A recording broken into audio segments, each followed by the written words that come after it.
Welcome back to my channel Manjuri সাজ করে তোমাদের সকলকে স্বাগত। তোমরা কেমন আছো? আশা করি সবাই খুব খুব ভালো আছো।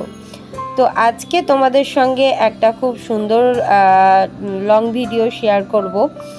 আমি গেছিলাম একটা জন্মদিনের অনুষ্ঠানে, ডুমুরদহ জায়গাটা। এই জায়গাটা হচ্ছে তোমার বাঁশবেড়িয়া পেরিয়ে বাঁশবেড়িয়া, ত্রিবেণী, তারপরে হচ্ছে কুন্তিঘাট, তারপরে হচ্ছে ডুমুরদহ। ব্যান্ডেল পার হয়ে যেতে হয়। আমার ট্রেন ছিল ঠিক সকাল 8:30টায়, তাই বাড়ির টুকিটাকি কাজ সেরে নিজেই রেডি হয়ে বেরিয়ে পড়লাম রওনা পথে। তো চলো গিয়ে আমরা কি করেছি সেটা তোমাদের সঙ্গে শেয়ার করব। তো দেখো আমি রেডি হয়ে বেরিয়ে পড়েছি স্টেশনে। আমার ট্রেন আছে ঠিক 8:30টায়, আমি একটু অপেক্ষা করব। আমি যেখানে যাচ্ছি সেটা হলো আমার ছেলে যে স্কুলে পড়ে সেই স্কুলের বন্ধু। এবার তার বার্থডের অনুষ্ঠান হচ্ছে, তাই বাচ্চাদের শুধু না আমাদের মায়েদের গ্রুপটাকেও বলেছে। তো যথারীতি বুঝতেই পারছো, বাচ্চাদের তো আনন্দ তো অবশ্যই, আমরা সবকটা মা ওখানে একসাথে আনন্দ করব। আর বন্ধুরা একসাথে থাকলে যা হয় বুঝতেই পারছো, যা আনন্দ করেছি সারা দিনটা।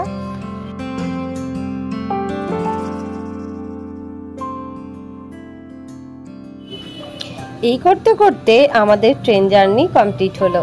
তো আমরা যথারীতি নেমে পড়েছি গন্তব্যস্থলে। তো নেমে পড়ার পর স্টেশনটা পুরোটা ফাঁকা ছিল। আমাদের ইচ্ছা হলো আমরা একটু এখানে ছবি তুলে নেবো। দেখো পিছনের ভিউটা, পিছন দিকের যে ভিউটা আছে কতটা সুন্দর, অনেক গাছ আছে, তাই এখানটা সুন্দর লাগছিল। আমরা ভাবলাম একটুখানি এখানে একটু ছবি তুলে নেবো সবাই মিলে। তো আমাকে ছবি তুলে দিয়েছে আমার এক বান্ধবী, আর আমাদের সব কটা ছবি তুলেছে আমার ছেলে। তো খুব মজা করছিলাম, আর ওরা তো দৌড়ি করা শুরু করে দিয়েছিল। স্টেশনটা সত্যি ফাঁকা ছিল, কারণ ওদিকের একটা জিনিস আমি দেখেছি, একবার ট্রেন গেলে মোটামুটি 1 ঘন্টা ট্রেনের কোনো গল্পই থাকে না।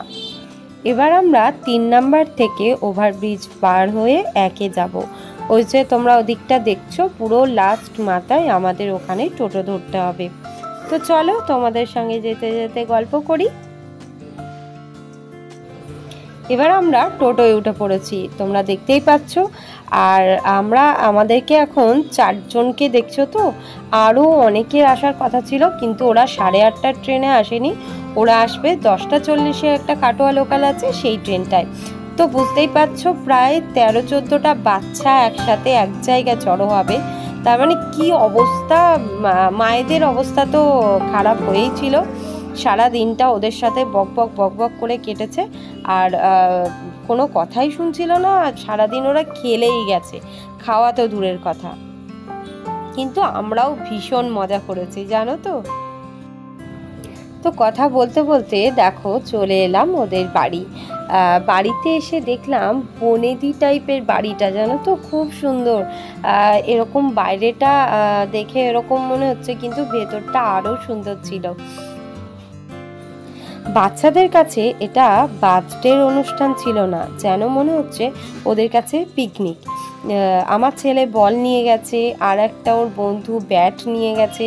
বুঝতে পারছো, তার মানে ওরা স্কুলে কতটা প্ল্যান করেছে এই দিনটাকে নিয়ে। কথা বলতে বলতে এবার চলো ওদের বাড়ির ভিতরটা দেখায় কেমন।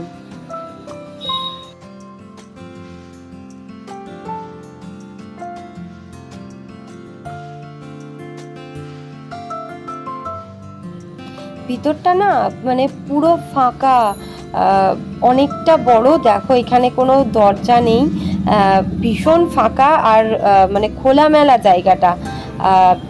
ঠান্ডাও ছিল, আগেকার দিনের বাড়ি তো, আর কি ঠান্ডা ঘরগুলো, খুব সুন্দর। আমাদের তো খুব ভালো লেগেছে গিয়ে, আমরা ভীষণ এনজয় করেছি।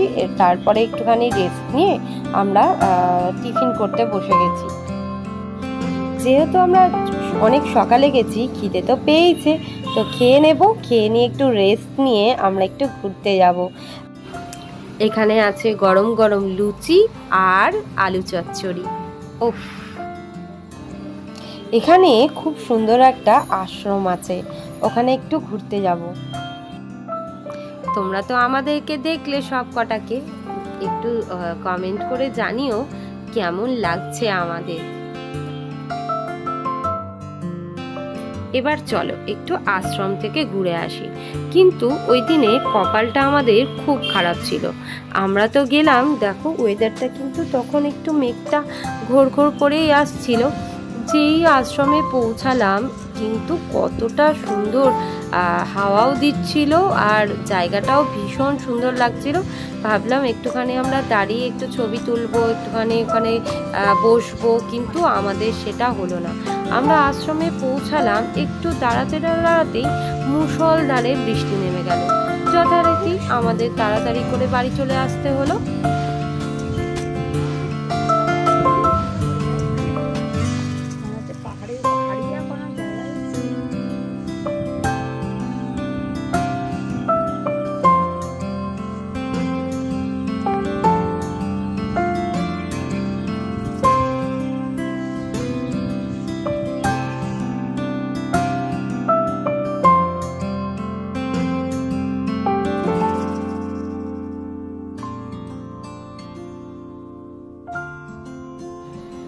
বাড়িতে এসে দেখি সবাই চলে এসেছে।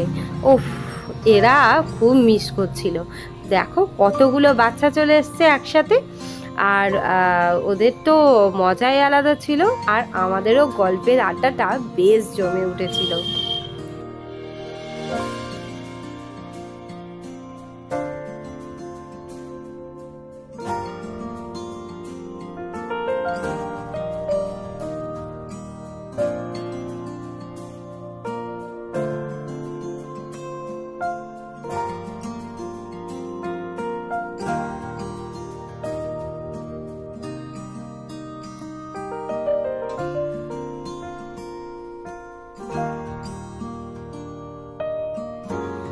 ওদের একটা অসুবিধা হয়েছিল, আমরা তাড়াতাড়ি পৌঁছে গিয়ে ব্রেকফাস্টটা তাড়াতাড়ি করে ফেলেছিলাম, কিন্তু ওরা ঠিক পৌঁছেছে 12টা।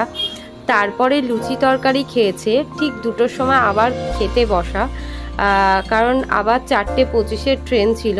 এবার ওদের তো বুঝতেই পারছো, বাচ্চাগুলো সেরকম খেতেও পারেনি। আমরা কিন্তু ভীষণ এনজয় করেছি। ওই জন্য আমার হাজবেন্ড সবসময় বলে, যেখানে যাবে একটু তাড়াতাড়ি যাও, তাতে সময়টাও বেশি পাওয়া যায় আর সময় মতো বাড়িও চলে আসা যায়।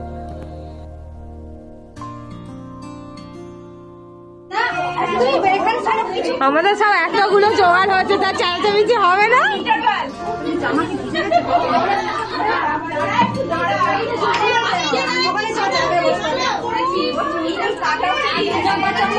বেবিদিকে ভালো করে তুলি, সাজটা রিঙ্কুকে দেখাতে হবে। বেবিদি কিরকম সেজে গেছে দেখি। প্রীতিদি বাবা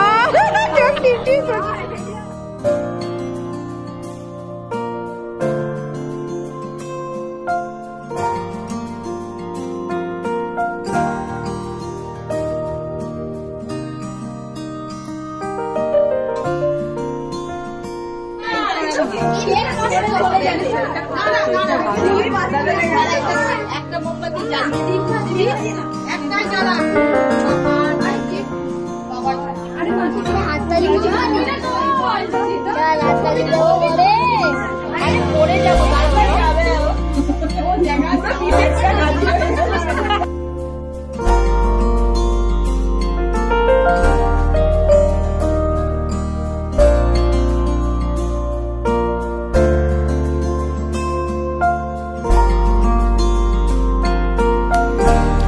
তখন বাজে দুপুর 12টা। এবার কেক কাটার সময় ও কেকটা কেটে নেবে। এবার সব বন্ধুরা মিলে কিছু গিফট দেওয়া হয়েছে। ওকে একটা গিফট খুলতে বলা হয়েছিল, কিন্তু ও খুলতে পারছিল না। ওর মাসি গিফটটা খুলছিল। ওকে একটা সুন্দর গিফট দেওয়া হয়েছে, দেখো তোমাদের পছন্দ হয় কিনা।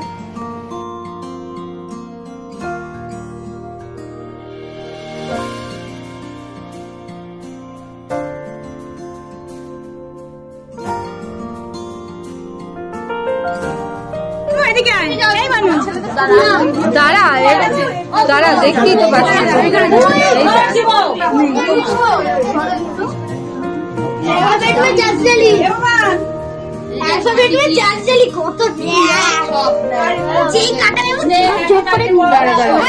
দাঁড়া একটু তুলতে দে একটু।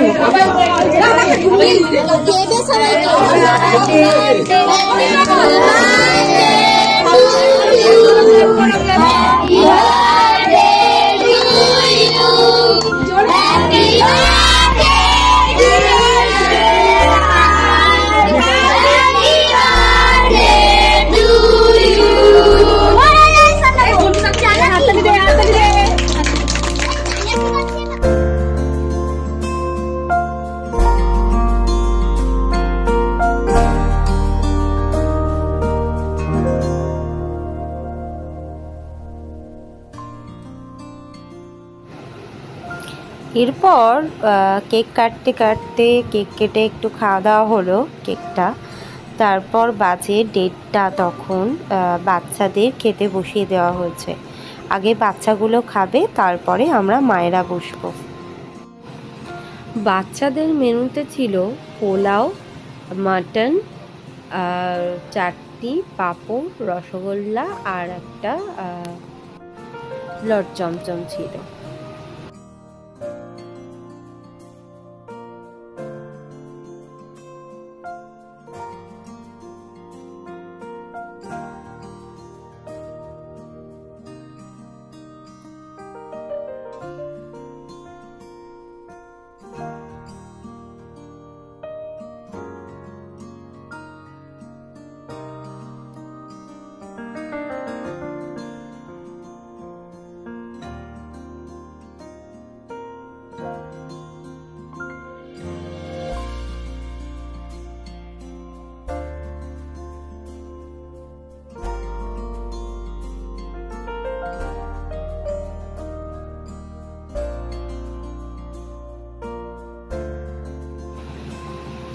বাচ্চাদের খাওয়া হয়ে যাওয়ার পর আমরাও না আর দেরি করিনি। কেন বলো তো? কারণ আবার ট্রেন ধরার তাড়া থাকবে, আর খেয়ে দিয়েই দৌড়াতে ভালো লাগে না, কারণ কষ্ট হয়। তাই খাওয়া দাওয়া করে একটু রেস্ট নেব, তারপরে বেরোনো।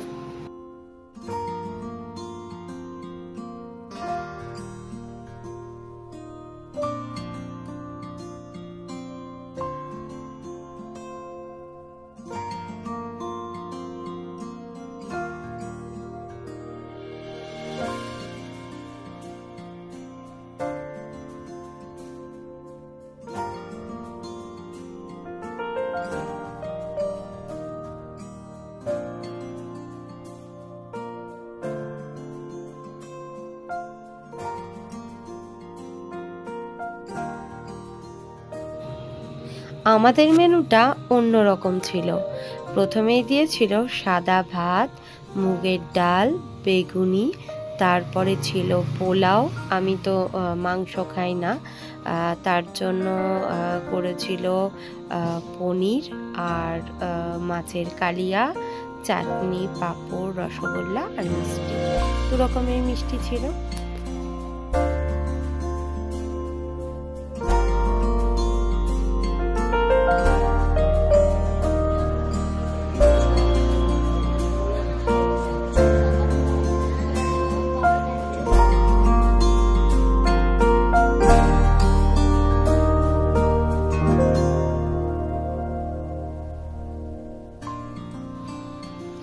এবার আমরা একটু রেস্ট নিয়ে পৌঁছে গেলাম স্টেশনে। বাড়ি ফিরবো এবার। ভিডিওটা তোমাদের কেমন লাগলো কমেন্ট করে জানিও। যদি ভালো লাগে আমার চ্যানেলটা সাবস্ক্রাইব করে দিও, লাইক, কমেন্ট, শেয়ার।